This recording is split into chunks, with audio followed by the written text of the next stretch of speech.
বন্ধুরা, আপনাদের জন্য আমি নিয়ে আসছি এই মুহূর্তে একটা রাইস মিল। যে রাইস মিলটা আপনারা বাড়িতে বসাবেন এবং কি কোনো অসুবিধার সম্মুখীন না হয়ে কাজ করবেন। ডিজিটাল যাকে বলা হয়। আগে যে মেশিনগুলো ছিল, রাইস মিল ছিল, সেই রাইস মিলের সমস্যাটা বেশি, আমি সমাধানটা খুবই কম দিতে পারছি। তো এখন দেখুন যে রাইস মিলটা নিয়ে আসছি আপনাদের সামনে, এটা চাকা রয়েছে, যেদিকে ইচ্ছা সেদিকে নিয়ে চলে যাবেন, মানে অটোমেটিক। বাচ্চারা কাজ করতে পারবে, বুড়া মায়ের কাজ করতে পারবেন, বৃদ্ধা বয়সের লোক যারা তো সবাই কাজ করতে পারবে। তাই আমি আপনাদেরকে এই ভিডিওটা বিনোদন দিচ্ছি। দয়া করে আপনারা একটু দয়া মায়ার দৃষ্টিতে দেখে একটু ভিডিওটা শেয়ার করবেন এবং কি আমাদেরকে উৎসাহ দেওয়ার জন্য একটু কমেন্টে কিছু লিখবেন, আশা রাখলাম।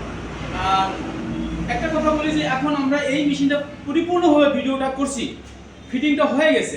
তো এখন এইটার আমার যেটা মোটর রয়েছে, যে মোটরটা দেখাচ্ছি আপনাদেরকে, আমরা এর ফিটিংটা বাকি আছে, সেটা আমরা পরিপূর্ণভাবে আপনাদেরকে দেখাবো কিভাবে এই মোটরটা ফিটিং করতে লাগে।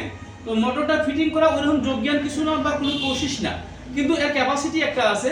যদি তারতম্য হয়ে যায় তাহলে কিন্তু এটা ভাঙবে। তাই আমরা এইভাবে একটা পুলি নিয়েছি, মোটরটা এই সুন্দর জায়গা প্লেস করে রাখছি, এখানে দিছি। আর এর সুন্দর একটা কাঠের টুকরা এই মাঝখানে দেবেন, এভাবে দিবেন। তারপর আপনার হাতুড় দিয়ে এই মিডিল পয়েন্টে লাগাবেন, অটোমেটিক সে লাগে যাবে, কোনো অসুবিধাটা হবে না, কোনো ক্ষতিটা হবে না।